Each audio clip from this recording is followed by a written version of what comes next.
Welcome to Rahman sir's class for learning some common spoken English. We are supposed to speak with our dear and near ones to make them capable to speak fluently in English. তো যারা ইংরেজিতে নিজেদের ছেলে মেয়েদের বা নিজের ছোট ভাই বোনদের বলবার জন্য শেখাতে চেষ্টা করবে তাদেরও সেই ফ্লুয়েন্সি থাকা দরকার। আমি সেই কথা মাথায় রেখেই এখনকার মতো আজকের এই সংক্ষিপ্ত ক্লাসে কিছু বাক্য নিয়ে উপস্থিত হয়েছি। যারা বুঝতে পারবে তারা মনে রাখবে যে আমি কি বলতে চেয়েছি। ঠিক আছে, এখানে দেখো এখানে লেখা আছে প্রতিদিনের ব্যবহারযোগ্য স্পোকেন ইংলিশ, মানে প্রতিদিন যেটা আমরা ব্যবহার করি তার জন্য স্পোকেন ইংলিশ, এটা আমি এখানে বোঝানোর চেষ্টা করব বা আমি তোমাদেরকে শেয়ার করব। তো এগুলো এখন এটা হেডলাইন আমি দিয়ে দিচ্ছি। এটা যে টপিক ছিল এই টপিকটা এখানে অন্ত হলো, পরে আমরা বুঝে নেওয়ার চেষ্টা করতে হবে। তাহলে আমরা এগুলো কি করে বলবো তার বাংলাটা মনে ভেবে নিতে হবে, আর বাংলাটা মনে ভাবতে হবে, আর ইংরেজিটা তার সঙ্গে সঙ্গে প্রকাশ করতে হবে। বোঝা গেল? এখানে আমি রেখেছি যেমন যে খালি পেটে গরম জল খাওয়া ভালো, এইটা যদি এখানে লিখি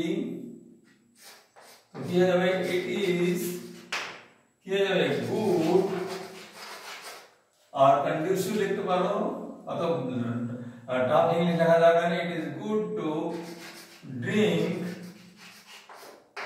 ওয়ার্ম, মানে বয়েলড ওয়াটার নাই, warm water in empty stomach.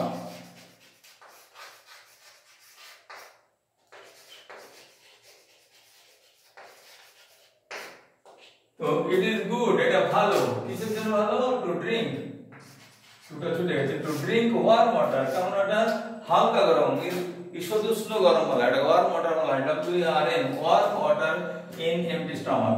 খালি পেটে সন্ধ্যাবেলায় যদি একটু গরম জল খাওয়া যায় তাহলে সেটা শরীরের পক্ষে ভালো। যেগুলো টক্সিক ম্যাটেরিয়াল পেটে জমা হবে বা অতিরিক্ত যে ডাইজেস্টিভ জুসগুলো আগে থেকে কোনো সময় জমা পড়ে থাকে তাহলে সেটা ওদের থেকে লিকুইড হয়ে যাবে, তোর ইন্টেন্সিটিটা থাকবে না, শরীরের পক্ষে ক্ষতি করবে না। তো এইটা একটা বাক্য হলো, বোঝা গেল? খালি পেটে হালকা গরম জল খাওয়া ভালো, এটাকে আমি ইংরেজিতে বললাম। এখানে যদি এটা বুঝতে অসুবিধা হয় তো আমি আবার খুব ছোট করে লিখে দিচ্ছি। তো please be careful, B concern. যদি মনে হয় যে কোনো ক্ষেত্রে বাচ্চাদের বোঝাতে অসুবিধা হচ্ছে তাহলে আবারও কিন্তু বলবার ধৈর্য রাখতে হবে। You have to show your extreme patience in dealing with children, those who are the new learners. তো আমি এখানে যাদেরকে নিয়ে আলোচনা করছি তাদের উদ্দেশ্যে আলোচনা করছি, তারা সবাই নিউ লার্নার নয়, there are so many mature people also. তো আমি তাদের জন্য বলবো যে একটু ধৈর্য ধরে নিজেদের ছেলে মেয়েদের এভাবে কথা বলতে হবে বা বোঝানোর চেষ্টা করতে হবে। বোঝার চেষ্টা করাটাই ভালো, তাতে আত্মিক যে নৈকট্য, কাছাকাছি থাকার যে গুণটা সেটা ডেভেলপ করে, নাহলে কথা বলতে না জানলে বাচ্চারা একটু দূরে চলে যায়। তো যাই হোক, এইটা এখানে 1 নম্বরটা শেষ হলো। এবারে 2 নম্বরটা আমি এখানে লিখছি, 1 নম্বরের ব্যাপারটা মিটিয়ে দিলাম। এবার 2 নম্বর লেখা আছে খালি পেটে চা খেও না।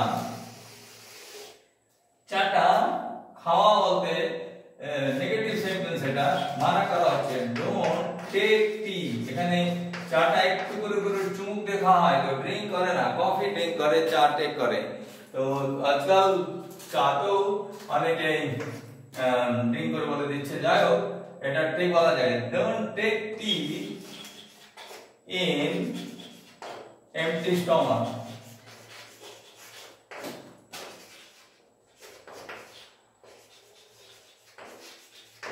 Don't take tea in empty stomach, খালি পেট, স্টমাক মানে পেট, খালি পেটে চা খেও না, এটা শরীরের পক্ষে হানিকারক, এটা বোঝাতে হবে। তো এইটা বোঝানোর উদ্দেশ্যে এই নেগেটিভ বাক্যটা তাকে শেখাতে হবে, যে কোনটা মানা করা হবে। তো এইটা এখানে বোঝা গেল কিছু। খালি পেটে চা খেও না কাকে বলা হচ্ছে? ছোট ছেলে মেয়েদের বলা হচ্ছে, যাদের শরীর এখন বাড়ন্ত শরীর, ওদের আগে থেকে যদি ভিতরের অর্গানগুলোকে ড্যামেজ করে দেয় তাহলে অত দীর্ঘ জীবন যাপন করা যে আয়ু, সে দীর্ঘ ওদের হবে না। এটা বাপ মাকে বা বড় ভাই বোনদের মনে রাখতে হবে। যাই হোক, এইটা আমি মিটিয়ে দিলাম। তাহলে নেক্সট সেন্টেন্সটা বুঝতে সুবিধা হবে সেটা দূরত্ব তৈরি হলে এখানে খালি বোঝার জন্য খালি পেটে অনেকক্ষণ থাকতে নেই মানে বেশি যদি যারা যখন রোজা করছে অথবা উপবাস থাকছে ব্রত রাখছে সেটার জন্য তো একটা মানসিক প্রস্তুতি থাকে কি আমি রোজা রাখছি তো শরীর বা মন ওইভাবে মন শরীরকে প্রস্তুত করে কিন্তু এমনি যখন রোজা রাখছি না বা ব্রত করছি না তখন অনেকক্ষণ ধরে খালি পেটে থাকলে ক্ষতি হবে সেটা বোঝানোর জন্য এটা লেখা আছে খালি পেটে অনেকক্ষণ থাকতে নেই তো কি হলো it is not good to stay in empty stomach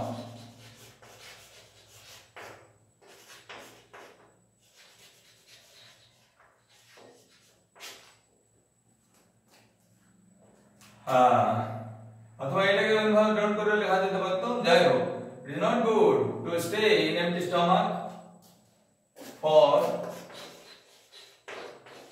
a long time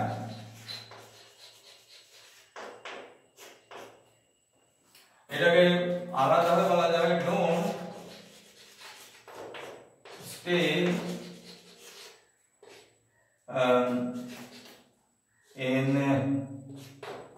empty stomach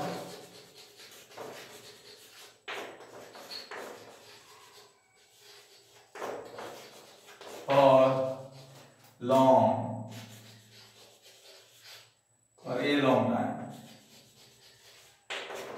অনেকক্ষণ ধরে খালি পেটে থাকো না এটা ডোন্ট দিও বলা যেতে পারে বোঝা গেল এইখানে আমরা এটাকে আমি এটা বিরেজ করে দিলাম এবার চতুর্থ সেন্টেন্সটা হলো যে কেউ হয়তো নিজের শরীরের যত্ন নিতে জানে না তোকে বলা হলো শরীরের যত্ন নাও ঠিক আছে তো অর্থাৎ স্বাস্থ্যের জন্য নিয়ে নাও স্বাস্থ্যের জন্য যত্ন নাও তো টেক কেয়ার এখানে অ্যাডভাইস করা হচ্ছে টেক কেয়ার অফ ইওর কি হবে ফিজিক্যাল হেলথ একবারে বলা যাবে এটা এখানে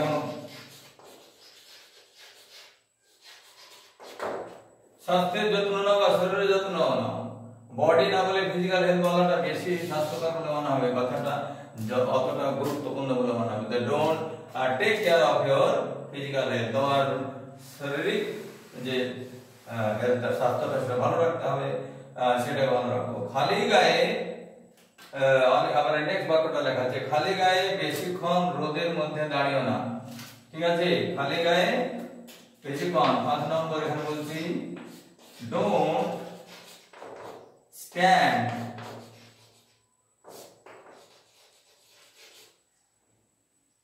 under the sun don't stand under the sun মানে সূর্যের আলোর নিচে for long time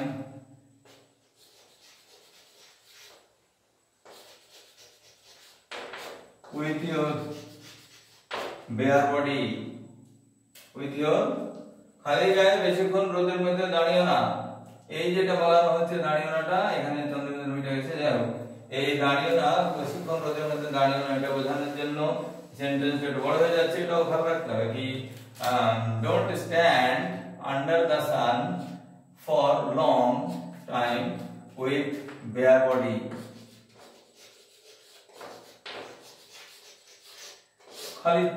খালি শরীরটা bare body হলো your bare body নিয়ে তুমি বেশিক্ষণ ধরে রোদের মধ্যে দাঁড়াবে না তো কি হবে তাতে সানবার্ন হবে দ্বিতীয়টা হচ্ছে যে সূর্যের যে বিভিন্ন ধরনের আল্ট্রাভায়োলেট রে গুলো আছে সেগুলো ত্বকের ক্ষতি করবে এবং ওখানে বিভিন্ন ধরনের শারীরিক যে উপসর্গ সেগুলো দেখা যাবে হ্যাঁ স্কিন ক্যান্সার হতে পারে বা আর কোনো অসুখ হতে পারে অথবা এমনি ব্লিস্টার হয়ে যাওয়ার পরও ফোসকা পড়ে যায় রোদে বেশিক্ষণ দাঁড়ালে এই সবগুলো মাথায় রেখে বাচ্চাদের শেখাতে হয় ছোট ছোট বাচ্চারা সেনসিটিভ হয় their skin is very sensitive এগুলো তাদের শেখাতে হয় এবারে নেক্সট হচ্ছে প্রয়োজনের অতিরিক্ত জল খেও না ঠিক আছে আর এখানে যেহেতু নিচে দেখতে অসুবিধা হচ্ছে সেজন্য আমি এইখানে মিলিয়ে দেওয়ার চেষ্টা করছি এটাকে ধ্যান দিতে চেষ্টা করবে আমার মানে মনোযোগ দিচ্ছে আর ধ্যান দিতে বলতে এখানে মনোযোগ দেওয়া আমি হিন্দি মিডিয়াম স্কুলে পড়িয়েছিলাম অনেক দিন 32 বছর সেই জন্য ৩৬ বছরের হিন্দি বলার অভ্যাসে বাংলার সঙ্গে ধ্যান জুড়ে দিয়েছিলাম।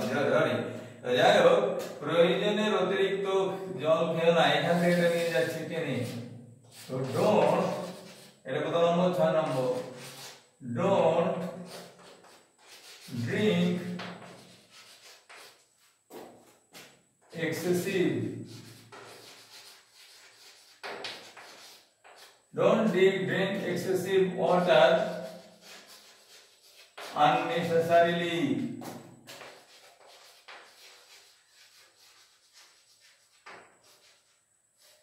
কোন কোন বাচ্চা পড়তে চায় না, বা পড়তে ইচ্ছা করে না, যখন তারা মনোযোগটা ভঙ্গ হয়ে যায়, ভালো লাগে না দেখে, তখন বলে জল খাবো জল খাবো জল খাবো। তো সেই জল খাওয়াতে তো বিরত করতে হবে, কেননা কোন মানুষকে জল খাইয়েও কিন্তু মেরে ফেলা যেতে পারে। কিন্তু কেননা এক্সেসিভ জল যদি শরীরের সমস্ত কোষে ঢুকে যায়, তো শরীরের যে কোষগুলো সেগুলো নর্মাল কাজ করতে পারে না। তো এটা মনে রেখে বাচ্চাদের শেখাতে হবে যে অতিরিক্ত জল খাস না, যে তোর ওয়েট হচ্ছে, ওয়েটের একটা নির্দিষ্ট পরিমাণ বলে দিতে হবে, যে এই নির্দিষ্ট পরিমাণ আমাদের শরীরে জল খাওয়া দরকার। তো সেই প্রত্যেকেই লেখাপড়া লোক, তারা জানে কতটা জল খাওয়া দরকার, সেটা নিয়ে আমি জ্ঞান দেওয়ার চেষ্টা করছি। এখানে ইংলিশ শেখাচ্ছি, আমি এটা নিয়ে বোঝানোর চেষ্টা করছি। একটি বলা হচ্ছে don't drink excessive water. Excessive মানে প্রয়োজন অতিরিক্ত, আননেসেসারি অপ্রয়োজনে, অপ্রয়োজনে অতিরিক্ত জল খেও না, ঠিক আছে। এরপরে হলো অতিরিক্ত জাঙ্ক ফুড খাবে না। বাজার থেকে যে জাঙ্ক ফুডগুলো আমরা কিনি সেগুলো অধিকাংশই প্রোটিন এবং ভিটামিন থেকে মুক্ত, মানে ওতে প্রোটিন বা ভিটামিন থাকে না, ওদের অতিরিক্ত ফ্যাটস থাকতে পারে, কার্বোহাইড্রেট থাকতে পারে, যেটা আমাদেরকে ওবেসিটি মানে মোটাপা বাড়িয়ে দেওয়ার জন্য কাজ করে। তো আমাদের বাচ্চাকে শেখাতে হবে যে অতিরিক্ত জাঙ্ক ফুড খেও না। 7 নম্বর হচ্ছে don't it junk food excessively. Some food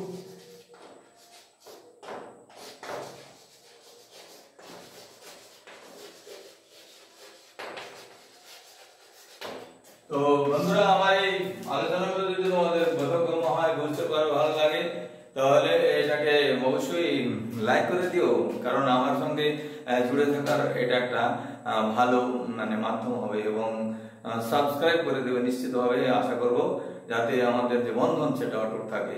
তো আজকের মতো এখানে শেষ করছি। ভালো থাকবে সবাই, ঠিক আছে। আর কমেন্ট করার থাকলে অবশ্যই কমেন্ট বক্সে গিয়ে কিছু লিখে দিও যেটা তোমার ভালো লাগলো। আর যদি মানে বুঝতে অসুবিধা হয়, বোধগম্য না হয়, সেটাও জানিয়ে দিও, তাহলে আমার পক্ষে সেটা পরবর্তীকালে এটাকে কারেক্টিভ ওয়েতে বলার সুবিধা হবে, ঠিক আছে। ভালো থাকো সবাই, বাই।